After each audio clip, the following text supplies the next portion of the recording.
Story to like help others, just to like get you guys to know me a little bit more. And I'm not doing it for attention or anything like that. I love helping others. I love relating to other people who went through some of the things that I went through. The reason my mom is in this video is because obviously she is a big part of this story, and I wouldn't be right here if it wasn't for my mom. You guys know I am 15 years old. I was born September 4th in 2002. My biological mom got pregnant with me at 13 years old and had me at 14. Oh, and my dad was 17. By the time I was 2 years old, I was taken away from my mom because of abuse, right?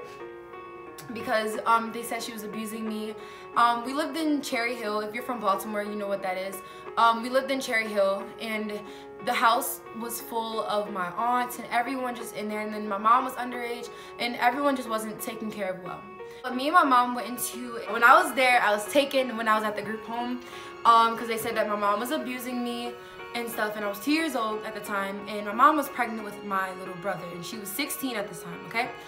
So they did end up taking me away, and I went to a foster home before I came to this one, and I'm not going to say her name for multiple reasons, for privacy, but I did go to her first. Then I left the house and I was taken again from that foster home and put into this foster home. Now at the time we did live in Sedonia, so I was dropped off at her church. She's a pastor. Yes, when I first saw Shay, I went in foster care to help children, and when I first saw Shay at 2 years old, she came to church that night and I fell in love with her. The lady said the next day when she was coming back to get her to take her to court, she said, "Can I bring her back?" And I said, "Yes, you can bring her back." So she brought her back, and for days she would look out the window looking for her mommy, and she would, she was looking for mommy. And the amazing thing about her, when we lived in Sedonia, we would ride down Sinclair Lane, and she told me, "This is where I used to live at." And I was amazed about that. I didn't believe it. This little girl didn't live over there. When I finally met her mom said they used to live over there, and it was amazing that her memory, she remembers so much as a little girl. And as time went on, she has grown into a lovely young lady, and even with her mom, they say she was abused. Her mom says she didn't, but her mom had a lot of problems as a young girl coming up, with her mother and all. So sometimes it's not as bad as it seems, but God put people in your life for a reason. And sometimes people are taken from one family to another because God have a purpose for you. And I really believe God have a purpose for this child. She's very talented. She's very artistic. She does things different. One time I couldn't understand her. I used to argue with her all the time about wearing stuff, makeup and stuff. So this is, I think God has something special for her life. And I'm glad I'm a part of it. Okay. So, yeah. So, as she just explained everything when I first came to her, we're going to fast forward a little bit. So, basically, I was going to court because, like I said, I was in foster care at the time, but I was still living with her. I was in foster care, but I did start calling her mom. So when we had to go to court to say who I wanted to live with, how I was doing, living at the house and stuff. And every time I would go, I would always say I wanted to live with my biological mom. Only because I was scared of what she would think. I was scared if she was going to be mad at me if I said the wrong thing. That was my mother, and I didn't want to disappoint her. Even though I know I wanted to live where I was living because, this is where I ended up being raised at. Just because that's not your biological mom and you're not living with your biological mom does not mean that that family affected you. That's not your family, So this was the family that I know. And one time that we had court, I finally got enough courage to say that I wanted to stay with my mom. She didn't come to the court date, did she? So when she found out I wanted to stay, she did not even come to the court date. She didn't show up or anything. And you guys are probably wondering, where's my father in this situation? He was in jail when we had all this was going on. It was in 2010 when I finally said I wanted to stay. So eventually we stopped going to court because my mom got custody of me by then. I did have communication with my mom and stuff. It wasn't the best, but I did have communication with her. But every time I would see her and stuff like that, it's certain things I couldn't say, certain things I just wouldn't act or say around her because she would get really mad. If I was around my mom and I called her mom, she would get mad. She'd be like, "That's not your mother. That's your foster mom," or something like that. Or if I had leggings on when I went to her house, oh, they're trying to make you a white girl or something like that. Just stuff just to make me, like, make her mad. Just really, I guess, disappointed in herself too, because someone else was raising her child. Like, I'm not bashing my biological mom, it's just my side of the story. I think a lot of the stuff that my mother said got in my head, saying that this was not my mom and I didn't belong here and they didn't really want me. They just wanted me for the checks of being in foster care. Well, they always said about checks, but the checks meant nothing to me because I already had my own income and I had put her in private school. I did things, so the checks didn't even exceed what I spent on her. So I didn't worry about what people said about it. That's what people think. But I just want to give a child a better life. And I think that, you know, sometimes we have to show them different than what people think. And I believe what we did, and me and my husband, I think it really showed her because nobody even knew she was in foster care. When she would go to school, people had no idea. If she would tell people, they could not believe it, the way she dressed and the things she did. They just could not believe it. I think you have to make a child feel special. You have to make a child feel a part of your family. Being in foster care, you can't just put them in a room and tell them this is what you got. You bring them a part of the family. My daughters, she calls them aunt. They love her to death. So if you didn't know, you would never know she was not our biological child. And that's another reason why I'm doing this video, because I feel as though a lot of people on Instagram don't know that I'm adopted or that I went through a struggle or anything like that, because everybody goes through their own things and you can never judge a book by its cover. Because what I post on Instagram, you would never know that I went through so much. So then I eventually started lashing that out when I got older a little bit. I started lashing that out with my mom. I started running away. I started telling her she wasn't my mother and that I wanted to go live with my biological mom and she couldn't tell me what to do. That's what I used to say to her. And I know that used to hurt her a lot. I used to say like I hated her and all that because of the things that my biological mom would put inside my head, and it just made me feel like she didn't really love me how she said it. So in the 6th grade, my mom got breast cancer. She was diagnosed, and in the 6th grade is when I first got depression. When my mom got cancer, it was really hard on me because my mom was my rock. My mom is the only person I was always around, the only person I was always laid up with. We watched movies together every night, watched Lifetime movies. A movie we used to watch all the time was Dreamgirls with Beyonce in it, and we used to watch that all the time. So when she got cancer, it kind of split both of us up and we started moving away from each other. My mom says that she tried to push me away a little bit so that if anything did happen to her, I wouldn't be so depressed. Well, I didn't want her to depend on me because I didn't want her to, if something happened to me and she had anything, I tried to push her closer to my daughters to go over there and do things so she would have somebody else that she could hold on to. But she didn't take it like that. She just felt like rejection. She got angry. Yeah. And it really messed our relationship up during that time. So when she did try to like push me to other people so that if anything would happen to her, I wouldn't be so hurt, I did get abandonment issues. I got depression because I just felt like I was alone. Like I said, my mom was the only person I really went to. Yeah, I had a biological mom, but that was nothing compared to, you know, someone who raised you, you know? So I was really hurt, basically, and I felt abandoned. I felt like she didn't love me. I felt like she just pushed me away for no reason.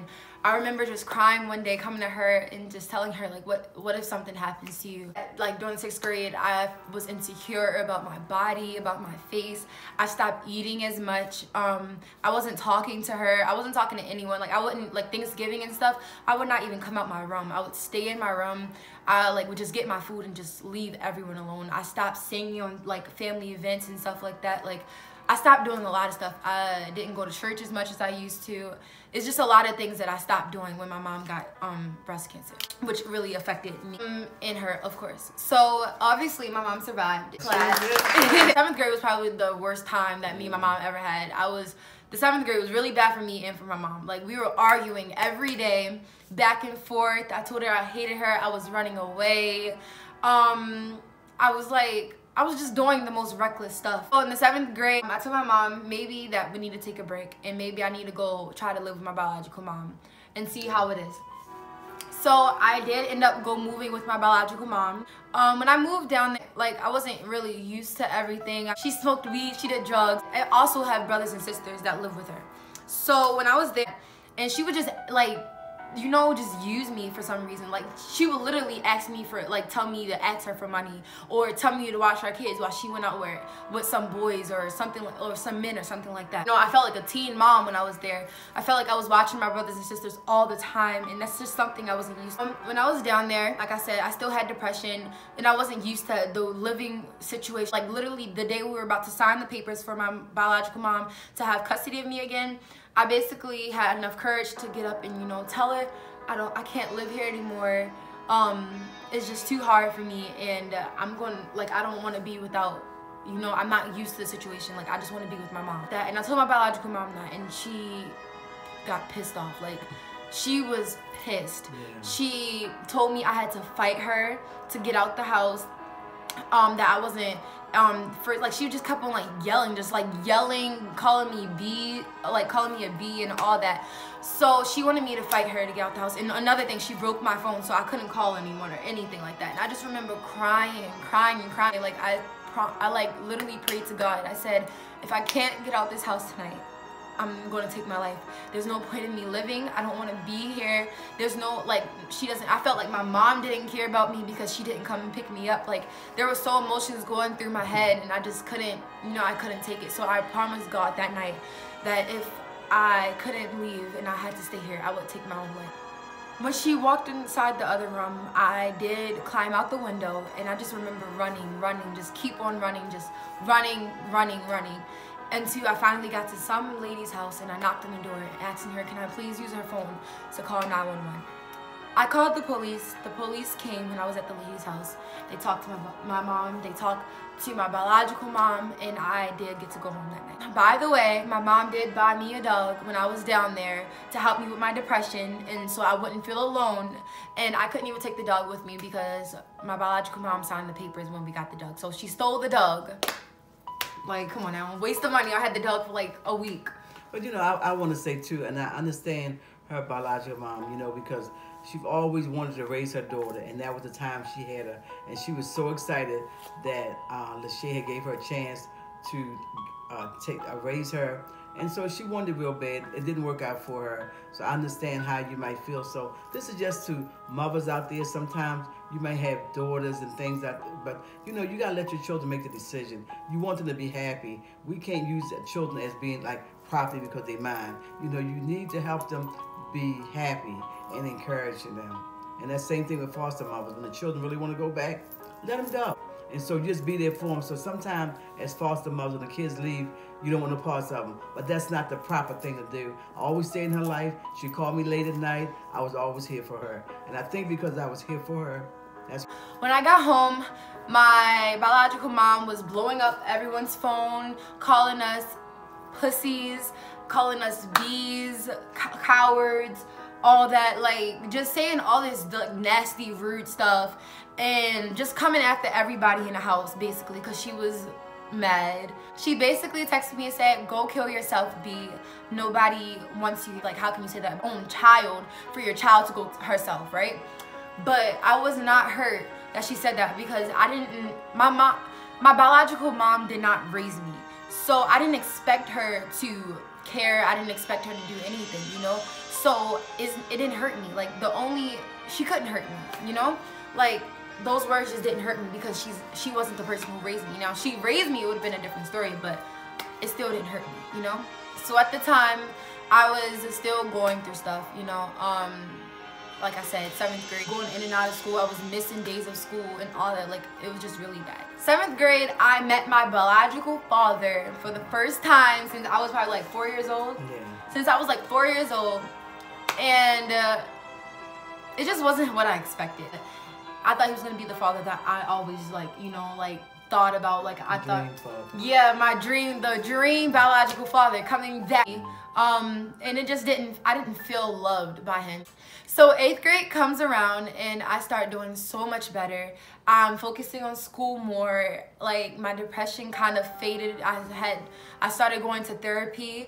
My grades were amazing. I was cheerleading in the 8th grade.